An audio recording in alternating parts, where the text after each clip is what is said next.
Question ರೀ, ನಾವು ಬ್ರಾಹ್ಮಣ್ಯ ಸ್ವಲ್ಪ ದೂರ ಇಡ್ಬೇಕು. ಬ್ರಾಹ್ಮಣ್ಯ ವೃದ್ಧಿಸ್ಬೇಕಂತಂದ್ರೆ ನಾವು ಬ್ಯಾರೆದವ್ರಿಗೆ ಕರ್ಕೊಂಬಂದ್ ಮದ್ವಿ ಮಾಡಿ ನಿಮ್ ಕಡೆ ಮುದ್ರೆ ಹಾಕಿಸ್ತೀವಿ.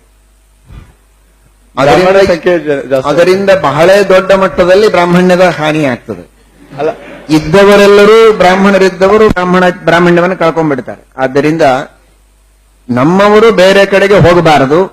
ವೃದ್ಧಿ ಮಾಡಬೇಕಾಗಿದಲ್ಲ, ಕೆಳಕೊಡು, ನಿಂತಲ್ಲೇ ಮಾಡಬೇಡ.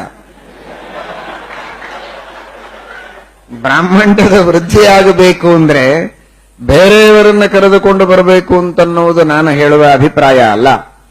ಇದ್ದಂತಹ ಬ್ರಾಹ್ಮಣರು ನಮ್ಮ ಸಮಾಜವನ್ನ ಬಿಟ್ಟು ಹೋಗುವರು. ಯಾಕೆ ಅಂತ ಕೇಳು, ಎದ್ದು ಕೇಳಬೇಡ, ನಾನೇ ಹೇಳ್ತೇನೆ ಅದಕ್ಕೆ ಉತ್ತರ. ಈಗ ನನ್ನ ಎದುರಿಗೆ ಬ್ರಾಹ್ಮಣ ಸಮಾಜ ಕುಳಿತಿದೆ. ಬ್ರಾಹ್ಮಣ ಸಮಾಜ ಕುಳಿತಿದೆ ಅಂತ ಹೇಳಿ ಕೇವಲ ಬ್ರಾಹ್ಮಣ ಮೇಲೆ ಪಕ್ಷಪಾತ ಮಾಡುವಂತೀಯ ನನಗೆ? ಸರ್ವಥಾ ನಾನು ಬ್ರಾಹ್ಮಣ ಪಕ್ಷಪಾತಿ ಅಲ್ಲ.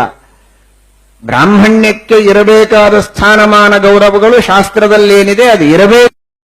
ತತ್ವನಿಷ್ಠೆ ಇದ್ದ ವ್ಯಕ್ತಿ ಮಾತ್ರ ನಾನು, ಪಕ್ಷಪಾತಿ ಅಲ್ಲ. ಹಾಗಾದ್ರೆ ನಿನ್ನ ಪ್ರಕಾರ ಬೇರೆ ಸಮಾಜದವರನ್ನ ಕರ್ಕೊಂಡು ಬರಬೇಕು ಅಂದ್ರೆ ಆ ಸಮಾಜಕ್ಕೆ ಹಾನಿ ಮಾಡಿದಾಗತ್ತಲ್ಲ, ಅದನ್ನು ನಾನು ಒಪ್ಪುವುದಿಲ್ಲ.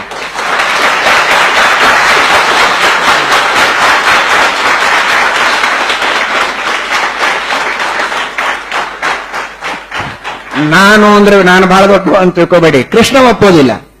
ಶ್ರೀಕೃಷ್ಣ ಪರಮಾತ್ಮನ ದೃಷ್ಟಿಯಲ್ಲಿ ಎಲ್ಲ ವರ್ಣಗಳಿಗೂ ಒಂದೊಂದು ಸ್ಥಾನ ಇದೆ, ಎಲ್ಲ ವರ್ಣಗಳಿಗೂ ಮಾನ ಇದೆ.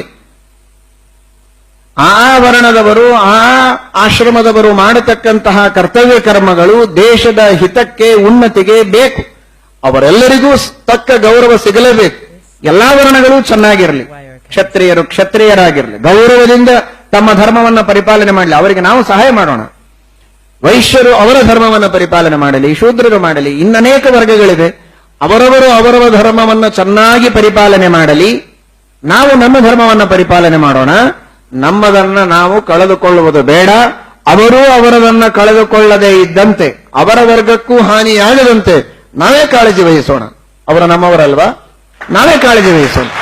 ಅವರ ವರ್ಗದವರು ಅವರಲ್ಲಿ ಉಳಿಯಲಿ, ನಮ್ಮ ವರ್ಗದವರು ನಮ್ಮಲ್ಲಿ ಉಳಿಯಲಿ. ಅವರಲ್ಲಿ ಒಳ್ಳೆಯ ವಿವಾಹದ ಸಂಬಂಧ ಆಗೋದಕ್ಕೆ ನೀವು ನಾಳೆ ಮಾಡ್ತಾ ಇದ್ದೀರಿ, ವಧೂವರರ ಬ್ರಾಹ್ಮಣರಿಗೋಸ್ಕರ ಅಂತ ಮಾಡ್ತಾ ಇದ್ದೀರಿ. ಮಾಡಿ.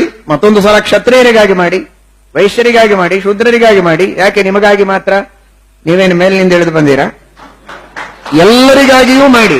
ಅವರವರ ವರ್ಗದವರಿಗೆ ಅವರವರ ವರ್ಗದಲ್ಲಿ ಒಳ್ಳೆಯ ವಿವಾಹದ ಸಂಬಂಧವಾಗಿ ಎಲ್ಲ ವರ್ಗವೂ ಪುಷ್ಟವಾಗಲಿ. ನಮ್ಮ ವರ್ಗದವರು ಕೂಡ ಪುಷ್ಟರಾಗಿದ್ದು ಬ್ರಾಹ್ಮಣ್ಯವನ್ನ ಉಳಿಸಿಕೊಂಡು ಚೆನ್ನಾಗಿ ಬೆಳೆಯಬೇಕು ಅನ್ನುವುದು ಮಾತ್ರ ಅರ್ಥವೇ ಹೊರತು ಇನ್ಯಾವ ಬೇರೆ ಅರ್ಥದಲ್ಲಿ ಬ್ರಾಹ್ಮಣ್ಯದ ವೃದ್ಧಿ ಅಂತನ್ನೋದಲ್ಲ. ಇನ್ನು ವೃದ್ಧಿ ಮಾಡಬೇಕು ಅಂತನ್ನುವ ಅಪೇಕ್ಷೆ ನಿಮಗಿದ್ರೆ ಕರ್ಕೊಂಡು ಬರೋದಲ್ಲ, ಕರ್ಕೊಂಡು ಬಂದ್ರೆ ವೃದ್ಧಿ ಆಗೋದಿಲ್ಲ, ಇದ್ದದ್ದು ಹೋಗುತ್ತೆ. ಹಾಗಾದರೆ ನಾವಿಬ್ರು ನಮಗೊಂದು ಅನ್ನೋದನ್ನು ಬಿಡಿ. ನಾವಿಬ್ರು ನಮಗಿಬ್ರು 4, 6 ಎಷ್ಟು ಸಾಧ್ಯವೋ ಅಷ್ಟು ಹೆಚ್ಚು ಮಕ್ಕಳನ್ನು ಪಡೆಯಿರಿ. ಆ ರೀತಿ ನಮ್ಮ ಸಮಾಜ ಬೆಳೆಯಲಿ. ಹಾಗೆ ಬೆಳೆಸಿ. ಅವರೆಲ್ಲರಿಗೆ ಚೆನ್ನಾಗಿ ಶಿಕ್ಷಣವನ್ನು ಕೊಡಿ. ಎಷ್ಟು ನಿಮಗೆ ಸಾಧ್ಯವಿದೆಯೋ ಎಲ್ಲರೂ ಒಬ್ಬೊಬ್ರು ಸಾಫ್ಟ್ವೇರ್ ಇಂಜಿನಿಯರ್ಸ್ ಇದ್ದೀರಿ, ಬೇಕಾದಷ್ಟು ಡಾಕ್ಟರ್ಸ್ ಇದ್ದೀರಿ, ಬೇಕಾದಷ್ಟು ಗಳಿಸ್ತೀರಿ. ಏನ್ ಮಾಡ್ತೀರಿ? ಕೊಳಿತಿದೆ ರೊಕ್ಕ ಇಟ್ಟಿಟ್ಟು.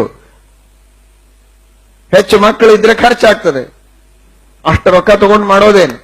ತಲೆ ಕೆಡ್ತದೆ. ತಲೆ ಕೆಟ್ಟ ಎದಕ್ಕೋ ಖರ್ಚು ಮಾಡ್ತೀರಿ. ಅದರ ಬದಲಿ ಬೇರೆಯವರಿಗೂ ಕೊಡುವಷ್ಟು ಔದಾರ್ಯ ಇಲ್ಲ, ನೀವೇ ತಿನ್ನುವಷ್ಟು ದೊಡ್ಡ ಹೊಟ್ಟೆ ಇಲ್ಲ. ಮತ್ತೆ ಮಾಡಬೇಕೇನು? ಇನ್ನೊಂದು 4 ಮಕ್ಕಳನ್ನ ಹಡೀರಿ, ಈಗ ಹಾಕಿರಿ ಹೊಟ್ಟಿಗೆ.